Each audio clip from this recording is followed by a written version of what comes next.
Alright, DomiNations, like any other game, is going to require a lot of farming. So I want to show you a farming attack that I just did. I am an Enlightenment level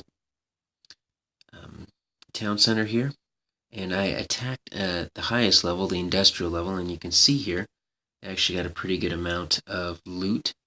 I got 230k for gold, 188k for my food, and then a decent amount of oil here. Here's my basic troop composition that I use both for just farming and also in my world wars. I use the 25 Praetorian Fusiliers. They're different for different civilizations, but that's basically just your meat shield. Take care of the first row of your buildings. What you really need is almost double the amount of musketeers, because that's going to take care of your enemy troops. Because what's going to happen is all of those stables and all those garrisons are just going to start spawning tons and tons of enemy troops. And so you need those musketeers to take care of it. The 3 supply wagons are going to go with your 4 cannons, and that's going to do a lot of your long-range distance. And the cannon doesn't have any kind of defense, so they're going to need to stay with your musketeers, and the supply wagon's going to keep things going.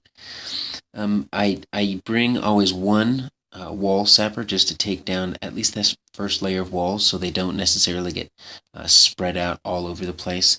Normally I don't like to take my generals, but on this particular raid you'll see that I went ahead and used it.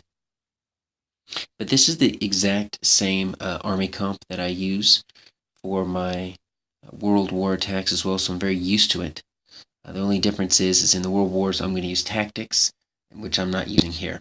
And so if you take a look at this base, it is a dead base. It's industrial. But you notice I'm starting everything up here in the top left, because this is actually a horrible base layout. If you see something like this, jump on it. So I dropped all of my Praetorian Fusiliers first, and then my musketeers behind them, and then I dropped my cannons and my supply wagons. What I'm doing, it takes a while to unload all of those, so I just let that kind of build into critical mass. There's my wall sapper. It's going to come down, and you have to kind of time it right. The only thing you have to worry about here is any kind of catapults, whether they be catapults or they're upgraded to mortars. That's going to get your army killed quickly. And so after that first catapult was taken down, the next thing I'm thinking about is this second catapult, because you see how you've got a nice, in the back there, you've got a nice feel of the cannons and the supply wagons. That's doing a lot of damage. But watch, this catapult's going to go down, and I'm immediately going to use my redirect there to focus all of my energy on that second catapult.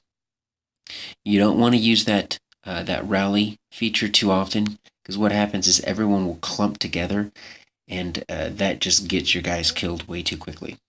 And so you're going to see here that we have kind of an arc right here, and this it's this catapult right here that's going to cause me a little bit of problem. My supply wagon right there is going to vainly try to keep it alive, but it's not going to eventually work. Now I'm going to bring everyone over there, but once again my catapult didn't quite make it. I am going to drop my general down here in just a moment in the bottom left, just because I want to take care of this stable that's continuing to spawn some enemies. You notice, look at my available loot. I've already gotten all the oil. If possible, I want to take care of all my food and my gold, just because I want to get a nice bonus. And you're going to get a nice bonus, especially since this is industrial. Now, I am going to go ahead and speed this up. You're going to see I get most of the damage. I'm not going to get 100% damage, and I didn't get these last structures up here, which means I'm not going to be able to keep any surviving troops.